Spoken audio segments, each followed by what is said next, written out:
Hi berries, stop. Don't fast forward just yet if you are wanting the tier list straight away, okay? These tier lists are for people that are between unranked and like mid-plat emerald, so make sure you're bearing that in mind when we do go into the tier list. Also, secondly, quick announcement, Final Fantasy 14, if you are playing, I'm currently playing on EU Chaos server on the Chaos Data Center Ragnarok server. All information on discord.gg/Bizzleberry if you don't want to join me playing Final Fantasy 14. I am going to be streaming that a lot. Anyway, so if you want to skip ahead, go ahead. But we are going to go through the patch notes first and then go into the tier list. There are considerable changes going into Nami and Sona in particular. There's a couple of damage reductions going into AP supports too. But the main ones this patch is Nami and Sona. So if you're an Enchanter player, yeah, pay attention because you're probably one of your favorite champions is getting adjusted quite heavily. So we'll just go straight down. We'll scroll down. Camille, Fiora, Galio, Karma. Karma is one of the champions actually getting changed a little bit. Slight buffs on her W on the earlier points. So on Karma, you're not taking points in W for quite some time. If you're able to get the root duration off in the laning phase, it's going to be substantially better actually on the first point, so that is a nice little thing for her. Also her R mantra on the shield is also being increased, so two relatively okay Karma support buffs. We're going to be keep scrolling down here into Lux. Lux is getting a minor buff because Zizak is getting changed, the World Atlas item, well, it's getting nerfed, and they're compensating Lux specifically for that. And they're not going to compensate Zyra or Brand or any other AP support here. So, yeah, it's extremely minor. I wouldn't even consider it that much, to be honest. Nami. Okay, as someone who's paid, I think Nami is probably my most paid support full stop right now. For most people reading this, they're seeing this as a nerf. I'm going to say this is a buff. Okay, we're going to go through it. It's going to sound bad, but I'll explain my thoughts and reasoning why. So they're nerfing Nami's W damage and her E damage. So the W damage is going down per point from 220 down to 200. Also AP ratio is being reduced. But healing is being increased by plus 20. So 20 damage off max, but 20 increased on the healing. Also AP ratio is going up considerably from 25% to 40%. Another thing down here too, bounce fall off. So if you're not familiar with Nami, you used to have 200 AP in order to not have fall off on your W. So Nami's W bounces up to 3 times. So say for example, you use your W to damage the target in front of you. Say that damage is 100 and then there's a fall off, then you get the healing. And then it bounces back over to the other enemy. And then, so say for an example, the initial damage was like 100. It will go down to around about like 80 if you had like no AP at all.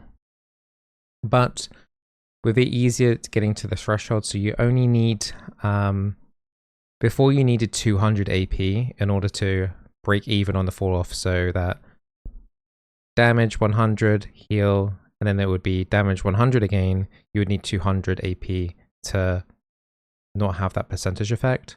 Now you only need 100. So the fall off, every bounce extra now, once you hit the 100 AP mark, which is relatively easy, you're going to be breaking even. But you can go beyond that. So if you have 200, 300, 400 AP, every bounce after the first person will actually do more damage or healing. So you can see like the ramping effect there, where with this, Nami's W, healing has gone up considerably.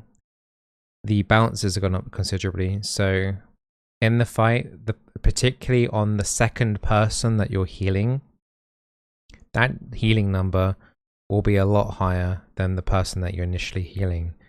So you might want to do things in fights where, as long as it's not like an urgent heal that the person urgently needs healing, give the person that needs the least top up first with the W, and then the W will bounce to an enemy, then it will prioritize someone that needs it the most. on the healing. And on that secondary bounce, it should heal them for a decent chunk. So the way that Nami gameplay is going to be changed in teamfights is going to be like that. So healing the person that doesn't need it the most, and then the heal will go to the person that needs it the most, and that bounce will be a lot more, essentially, especially when you get into mid game and late game. So that's how you're going to be playing Nami. Also, you have this E. We need to talk about this E. This E is a big nerf in terms of damage output. So you can see that E damage has gone down from 80 down to 60. But you need to remember that there are 3 charges of the E. So you're actually losing 60 damage here at max rank. And now Q isn't really a viable option to max second. So Nami's damage has gone down a lot. But I will also say, apart from laning phase, I personally didn't care too much about Nami damage at that point. Like, Nami's damage was already falling off anyway. With all the changes that have been happening this season, her damage hasn't been fantastic outside laning phase anyway. She's turned into much more of a healer now, as opposed to more of a hybrid damager.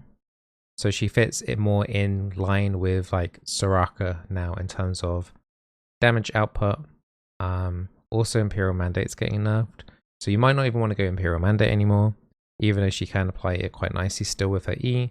You might want to try going full healer build where, you know, Staff of Flowing Water especially is going to be really nice for Nami, just because of the bounce ratios that we were talking about there earlier. So you might want to be rushing Staff of Flowing Water could be a fairly valid idea. I think Moonstone will have some decent value here too. Be interesting if we could maybe do Staff of Flowing Water, Dawn Core could be an interesting option with the Moonstone. Could always go into Redemption. Redemption is always really nice. So you got lots of different options here. You could even go Revitalize Secondary here now. So there's a lot of Rune playing around and things like that. So I'll be doing lots of testing tomorrow, Wednesday, 3rd of April, on Nami builds. So expect Nami videos over the next couple of days, trying to figuring out what is now the most optimal way to get the most amount of AP, but healing on her to get those heals, doing a massive amount of heals in the mid game. But yeah, it is a little bit of a shame that we are moving off of hybrid damage on Nami. But yeah, it's just a new era of support. So if you like doing damage on your enchanters, that's not really a thing anymore, I'm afraid. So yeah, it is what it is. Going down, also Sona also receiving the same sort of treatment as Nami. But I would say Sona probably didn't need any of these changes whatsoever.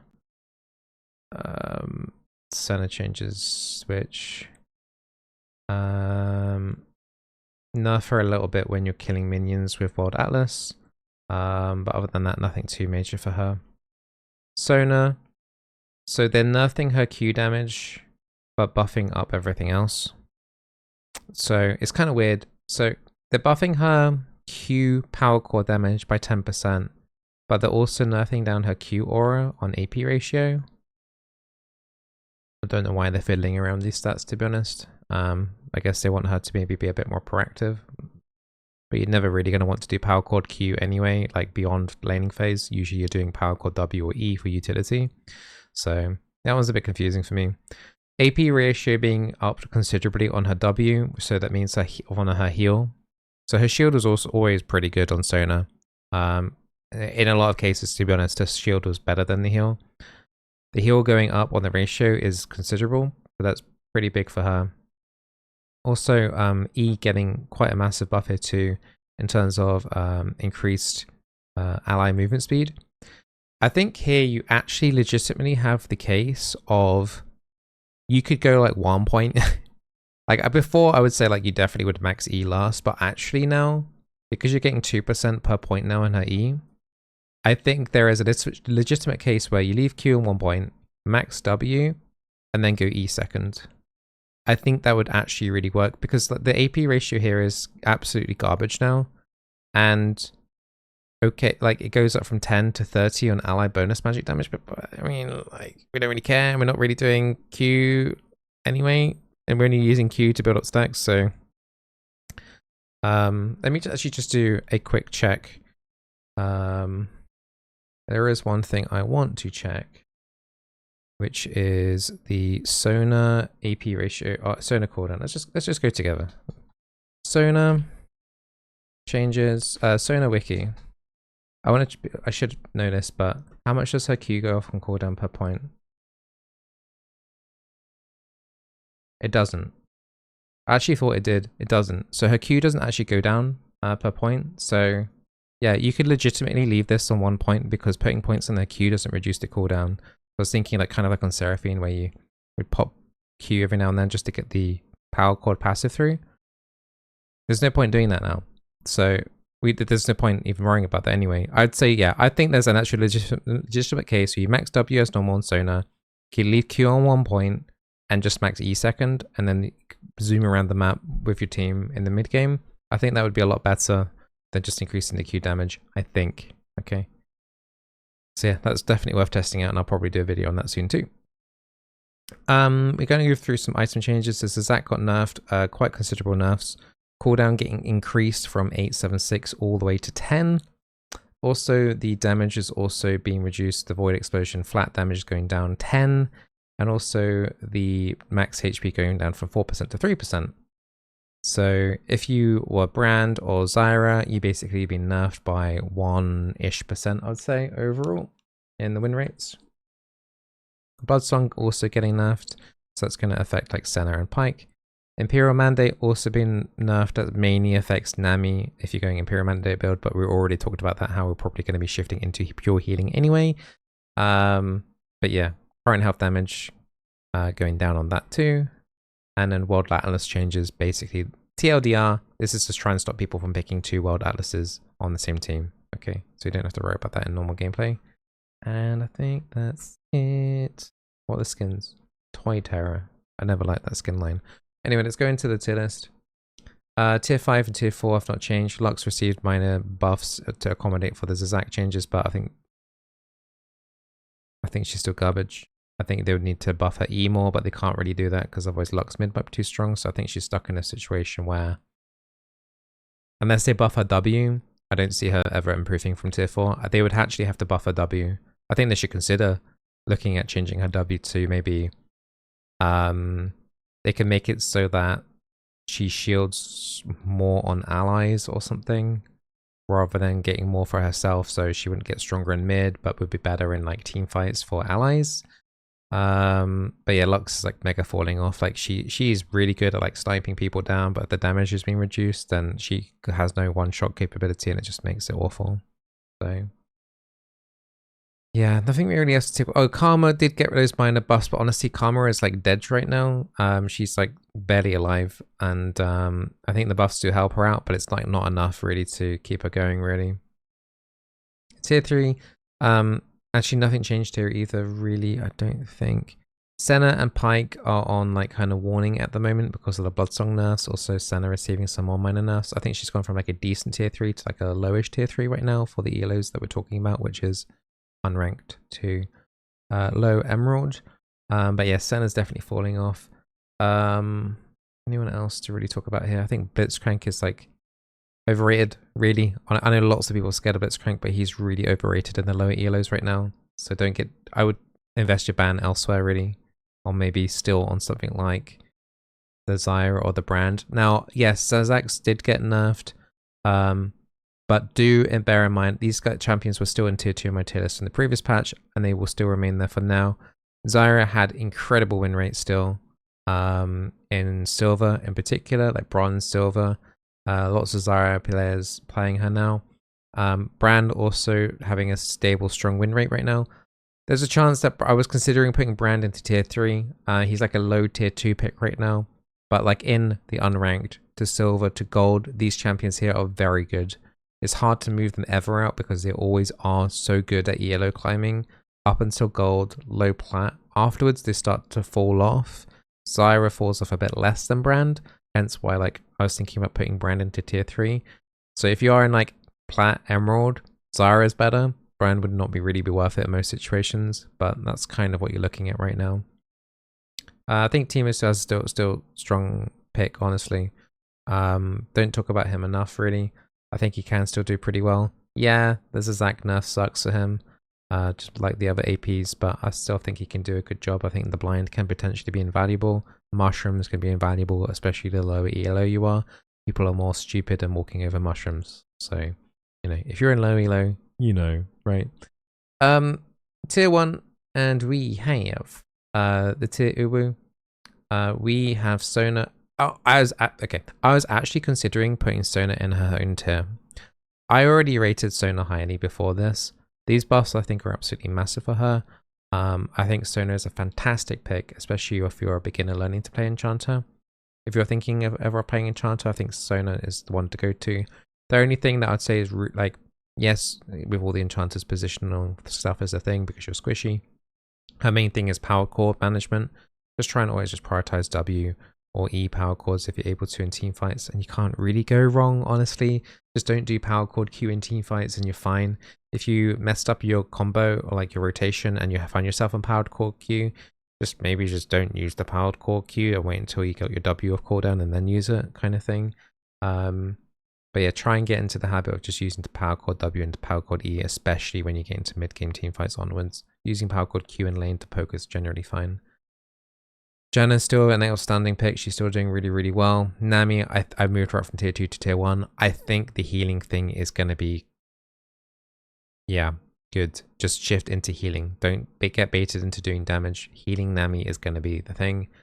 Melio, I recently moved up to tier 1, I think a patch or two ago, and I'm really happy I did because I was on the ball with that. He has been doing very, very well across all elos, especially with the crit AD carry changes. Melio is very, very good at generically buffing everyone, including AP, even though his W campfire increases auto attack range. He's doing really well. So generally all the enchanters, this is the enchanter meta right now. We're in the enchanter meta now officially. Damage is going down across the board. Enchanters don't have to worry as much damage now from Brand and Zyra. And like even Bloodsong got nerfed, so that kind of nerfs the Pike and the Senna as well. So the only real thing that's kind of standing in the way with the enchanters is like the occasional tank supports. And honestly, sorry if you're a tank support main, most of you can't play tanks properly that are in the elo that we're talking about. There are a lot of tanks that just don't know when to go in, or they don't have teammates following up properly, and that's like the severe issue really. Like tank supports can be fantastic on like Diamond Master Plus, but really if you only care about ELO, just play an Enchanter, honestly. Yes, you'll probably have that one game where you get absolutely crushed by a tank, but like honestly, if you just play it right and smart, 8-9 times out of 10, you will do a fine coming out of that laning phase, and then you'll be a heat, and then in the mid game to late game stuff, you'll be out healing a lot of stuff, so and keeping people alive, and frustrating enemy assassins and stuff like that. So yeah. Anyway, I hope you guys enjoyed the tier list. Yeah, if you do play Final Fantasy 14, do get your details in the channel if you're interested in playing again, or if you're all alone playing. I'm making a big effort now to restart playing Final Fantasy 14. I'm powering through, I want to say, Shadowbringers. And then I've got Endwalker to do, so I'm halfway through Shadowbringers at the moment. You're more than welcome to join in the streams. But yeah, tomorrow, Wednesday, 100% streaming League, testing the Nami changes, Sona changes, and then depending on how those streams go and the content-wise goes, Final Fantasy for a few days on Friday, Saturday, Sunday, and then back to more League. So I'm going to be doing League and Final Fantasy 14. I do want to start doing MMO content again, like I did with World of Warcraft about a year and 4 months ago, 5 months ago. It's a good thing this isn't on April Fools, because I think people wouldn't necessarily believe me that I'm doing that. But yeah, I'm going into slowly transitioning into 50-50 League and MMO content. So you probably won't see MMO YouTube content for a little while here, but I am working up my brain to start making MMO content, and I chose to do Final Fantasy 14. Might look at doing well in the future when The War Within comes out, but that's where I'm going with my content right now. And if you want to join me for my journey, then yeah, obviously you're more than welcome to, as long as you're chill. But yeah, that's all I care about. So all the best, guys. Take care. Enjoy the patch. Enjoy the healing Nami and Sona stuff. As I'll be honestly, I should be having some fun testing. I like testing stuff out. So yeah, see you on stream tomorrow if you're around.